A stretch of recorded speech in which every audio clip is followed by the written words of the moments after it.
বছরে জামালপুরের সরকারি দলের সবচেয়ে বড় বড় নেতা এই এলাকায় বসবাস করে, কিন্তু বড় বড় কাম হয় নাই। ভাগ্যের উন্নয়নের, জনগণের ভাগ্যের উন্নয়নের কাজ হয় নাই।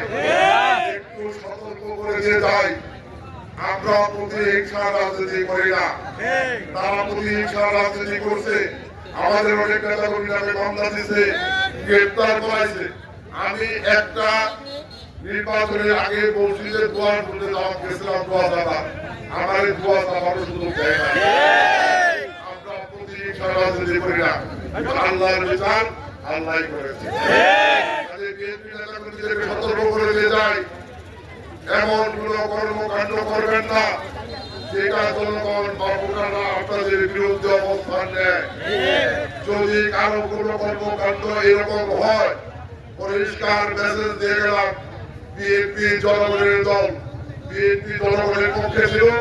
যদি কোনো নেতা